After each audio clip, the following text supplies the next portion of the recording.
Good morning, everyone. As Maureen said, my name is Manning Smith. I'm encouraged to be back here at Ursinus. I love this event. It's a great opportunity for you guys to discover your passion and put a word and label to some characteristics that maybe you have that you never realized before. So I want to start out with, by show of hands, have you heard of the word entrepreneur? Yeah, maybe you can think to yourself, like, what does it mean? I found the definition that I liked. Well, now it's working. There it goes. An entrepreneur is someone who starts or owns a business, whether it's in farming, retail, manufacturing, or in the service sector.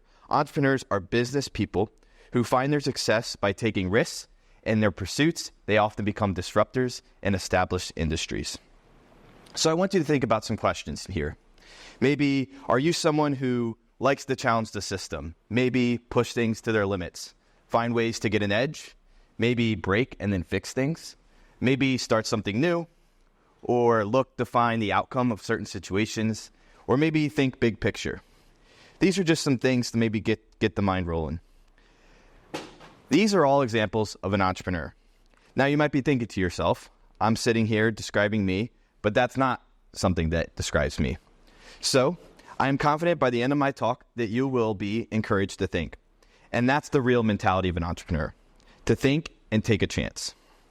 So Maureen said a little bit about me, but in 2019, I graduated high school and had no idea what I wanted to do. I was excited about photography, sports, video, statistics, and a bunch of other things, but I didn't really know how to put them together. So I really thought I was going to be a big shot working at ESPN, and that obviously hasn't worked out yet. Since I really liked photography, I thought I would continue doing that moving into college. So I found a school that would let me work alongside their football team and do photography for them, and I found Ursinus. And then also at Ursinus, I found the scholarship. I originally applied just thinking it would be cool to get a little extra money, but little did I know that that scholarship is the reason I'm here today. So I worked in the U Imagine Center for 4 years, helped lead and run organize events just like this, and then I also worked with the football team as their media manager and sports photographer, and a photographer at Ursinus for 4 years. And I learned so much about what it means to be both a sports photographer and a photographer in general. But now, I work as a statistical programmer at Merck, just over here in West Point, just a few minutes away. And I changed my major from media and communications to math and computer science, and thus I shifted my coursework to reflect my new interests. Now you're probably wondering why I'm standing here giving you a presentation about entrepreneurship, and I'm also still wondering that question. But hopefully we can convince both myself and you that entrepreneurship is everywhere. So just a little bit, I got mixed up. All right, so I'm gonna just throw up some pictures of people and maybe shout out their names if you know who they are. I'll give you a little help. Who's this? Oprah Winfrey. We got Shaq. These are people that maybe you don't think are entrepreneurs, but really are. Michael Jordan. Sorry, I said Shaq. Michael Jordan. Damon John on Shark Tank. Mark Zuckerberg. Jeff Bezos. Does anybody know who this is? Sarah Blakely. She was the creator of Spanx clothing. Anybody know who this is? Probably not. Her name is Indra Nooyi, CEO of PepsiCo. She's the former CEO of PepsiCo. And then everybody knows who this guy is. Yeah, so you might think these are people that are associated with the world's best entrepreneurs. These people didn't pave the way of innovation by accident. They worked hard to innovate and develop. Just a quick quote from George Moore Jr. A winner is just a loser who tried one more time. And another quote from Thomas Edison, he said it best, I have not failed, I have just found 10,000 ways that didn't work. Entrepreneurship is the ability to turn failure into success. And it just takes a little bit of thinking, taking a chance, failing, and improving upon your failures. So now, hopefully, you're a little bit inspired today. And after I'm done, you're going to be tasked with the innovation steps that Maureen discussed earlier. And I'm going to be kind of doubling up on what she said on the first two steps, being the problem and the solution. So now I'm going to jump into my innovation process, which is it's about the same. So what we're thinking is step one is idea problem. Step two is solution. Then you're going to test and develop. You're going to fail and learn. And then you're going to repeat. Now, you're not going to work through some of these steps today, but this is kind of the big holistic process in general.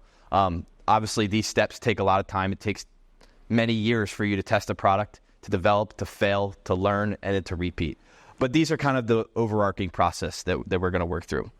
But I want us to focus on being a problem and solution. Probably the two main things that you're going to struggle with today and that you need to focus on. But first, I want us to think about problems and solutions with thinking about the problem first. Now, everybody knows what this is. Maybe think about 10 years ago when AR headsets first came out. People were like, oh, these are like cool glasses thingies. They don't really have a use though, right? But even Apple Visions Pro, it's a $3,500 product, and it really still doesn't have much of a use other than just being a screen. So Apple, now they're in a different situation. They're a multi-billion-dollar company. They can kind of do whatever the heck they want. But if someone else came up with this idea that costs $3,500, I could tell you they wouldn't go anywhere because they don't have a problem. They have a solution, but they have no problem to their solution.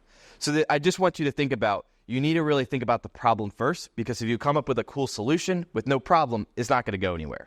Now, like I said, Apple will make it work because they're going to develop their problem over the next 3 years, and then they will be fine. They did that with the iPhone. When the iPhone first came out, they were like, oh, this is cool. And it didn't really have a problem because people already had phones that worked. And then they kind of developed new problems. Now it has virtually become a computer. So it has found its problem. But we want to start with finding your problem first.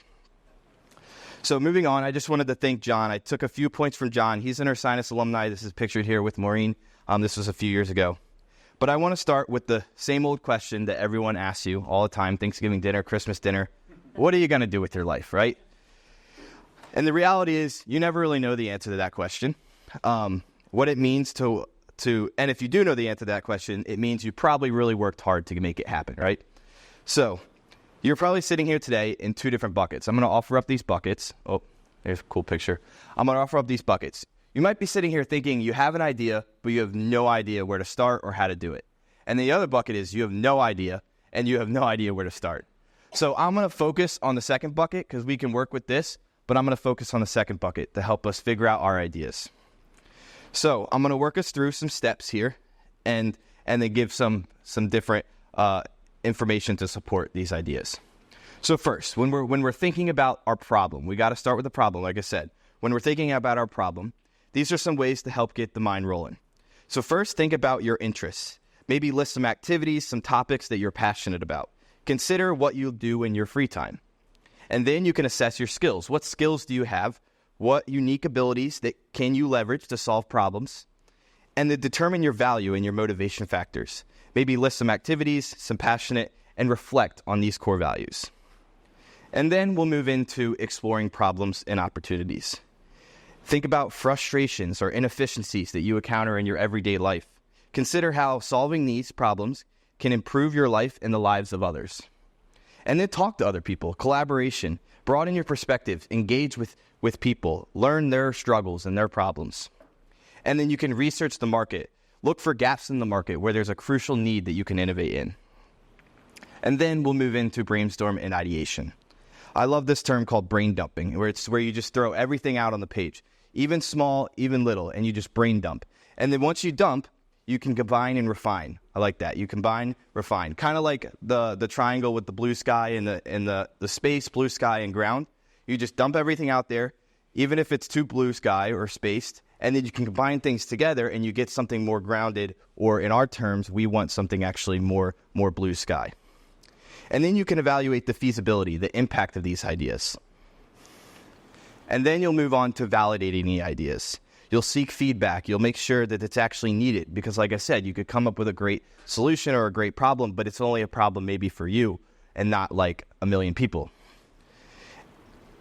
And then lastly, as we discussed in the first point, you want to align your idea with those passions and purposes that we discussed above.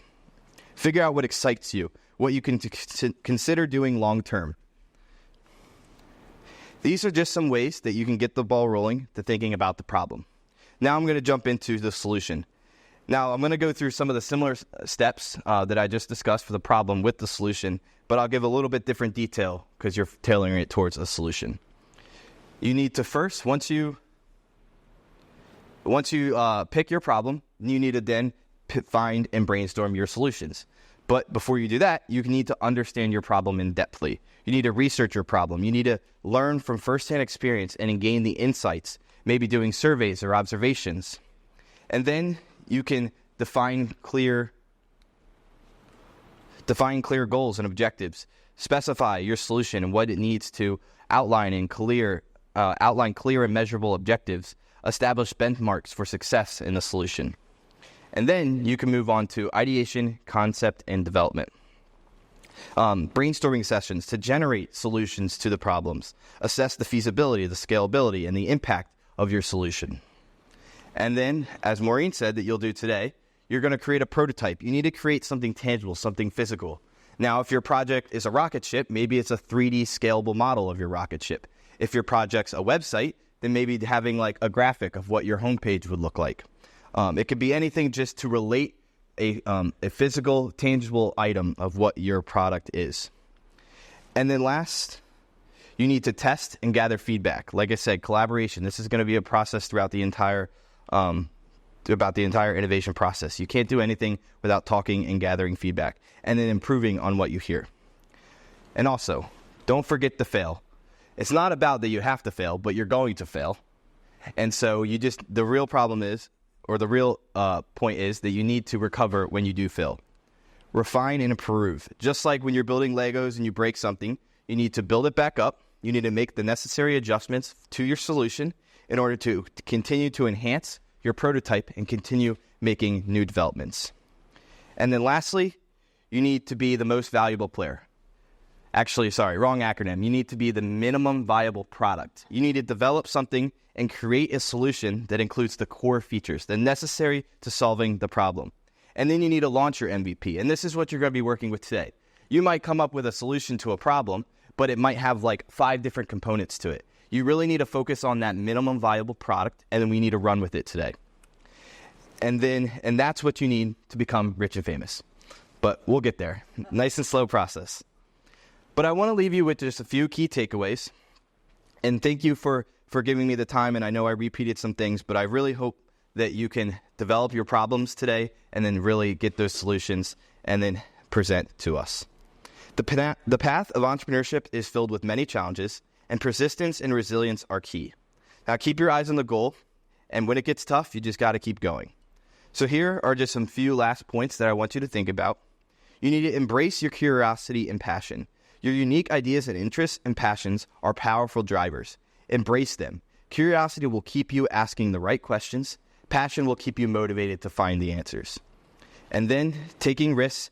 Entrepreneurs are risk takers. They step out of their comfort zone to explore new ideas and possibilities. But with risk comes failure. Resilience is crucial. Think big and innovate. Entrepreneurs are visionaries. They set big pictures. They think about the future and impact of their ideas. Be problem solvers. Entrepreneurs are solution-oriented. They identify problems and work diligently to find practical and effective solutions. Collaborate and network, just like you're doing today. You came here, you stepped out of your comfort zone. You're going to be collaborating and networking and working with like-minded individuals. You need to learn and adapt continuously. The entrepreneurial journey is dynamic.